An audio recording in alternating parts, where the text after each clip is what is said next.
Welcome back to the channel and welcome back to another 2 minute or less fight prediction video.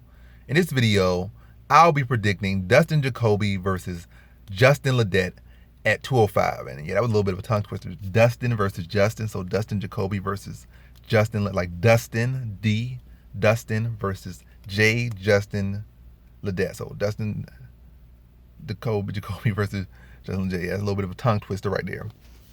But I see this fight right here.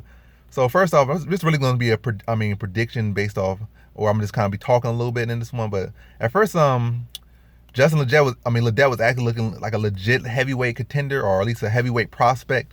And then he was undefeated at heavyweight, like 3-0, and he dropped down to light heavyweight, and now he's 0-3 at light heavyweight. So he's like 3-3 in the UFC 500, and looking like he's about to get cut out of the UFC. But I feel like he should go back up to heavyweight and deal. And fight fighters that aren't that well rounded and really just heavy-handed, untechnical strikers with no grappling really, and he'll fare better in that weight class. But I guess he feel like he could cut weight. But obviously you're 0-3, you should go back up there and try to save your career in the UFC. But it is what it is. So I see this fight right here is Justin Ledet. He is a well-rounded fighter. He has some good jiu-jitsu and stuff. Wrestling defense is definitely not there. Wrestling offense and defense is not really there. But jiu-jitsu, he has some decent jiu-jitsu. He definitely has some of the best boxing in MMA. Top 10 maybe not, but like top 20, top 30 probably up there. But yeah, good boxing, but this is not boxing. This is MMA. And when I look at this fight, I think Dustin Jacoby is just the more well-rounded striker. I think Ledet got some good boxing, like as far as the very textbook, like the real good jab, real good straight, like real smooth hooks, like he real slick with it.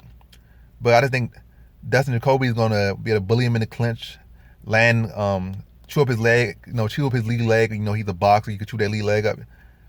Then it's like really take away a lot of their effectiveness with their striking. And so I just think Dustin Jacoby's gonna go out there, beat a mix up with him on the feet, chew up the lead leg, which is gonna pay dividends real quick in the fight. Once he not really able to plant his jab, is gonna lose a lot of its effectiveness. And he's gonna start to crash into him and just really just pile up volume on him. I do worry about Dustin Jacoby gassing himself out, as he did kind of gas himself out in that by that last round on his Contender Series fight. But outside of that, I don't really see no issues. That's not a knockout puncher, and not an offensive wrestler. So really, just a boxer. That's really all he's gonna his biggest threat in this fight. He's gonna be a boxer. And and what's his name? Jacoby is a K1 fighter, so pretty much he's gonna kick his leg out, mix it to the body, and just smother him and beat him to decisions. It's probably gonna be a exciting striking matchup, but Jacoby's gonna be landing the shots that's gonna really pay dividends. Where I don't really see Ledet landing those shots gonna pay dividends.